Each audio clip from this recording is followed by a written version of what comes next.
Joining us now with reaction. New York Times bestseller, Treason, former Speaker of the House.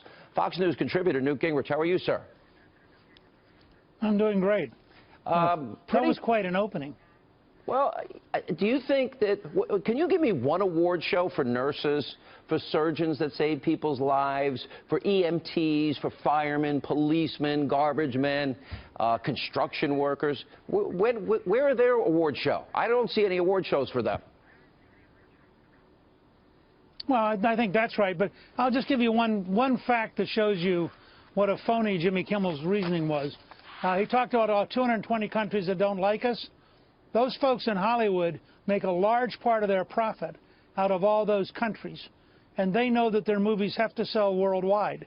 And the fact is, those countries like our movies, and most people in those countries would like to live in the U.S. We don't have a problem of Americans trying to leave to go somewhere else. We have the challenge that all over the world, people want to come to the U.S., admire the U.S., and believe that we are a country that offers great opportunity.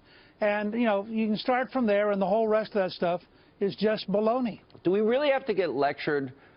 Congratulations to the Iranian that won the award, but do we really need lectures from an Iranian when their country brutalizes women as fourth-class citizens, kills gays and lesbians? All they need to do in Hollywood, go to YouTube and take a look, because the videos are out there. They can look at them chanting death to America, wanting to annihilate Israel. I mean, I thought they had a monopoly of compassion for these groups. Apparently not. No, look, I think you have to start by saying almost nobody in that room is a serious person.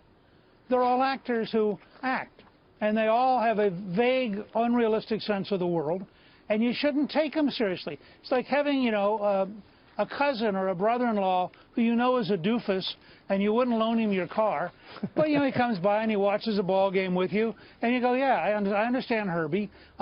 These folks are not serious people. They're very often great actors and actresses. They very often produce very entertaining products. I love movies. I've loved movies my whole life.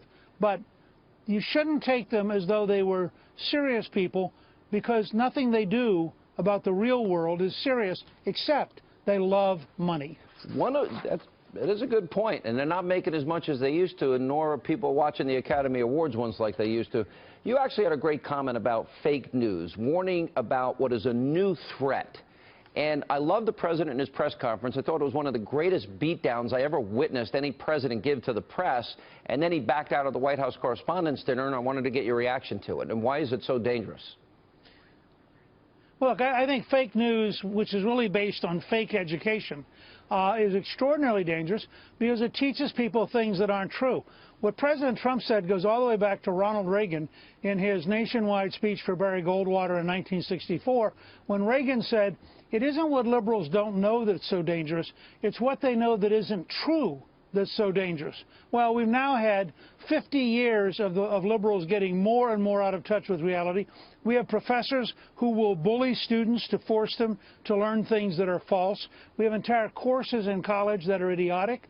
And we have reporters who come up through that system, and they have as much fake education as behind their fake news. It's dangerous for a country. How do you have a serious, you saw this last night, how do you have a serious conversation in a country where your elites think that Iran is okay, while the Iranians actually put paint, death to Israel, on the missiles that they're testing?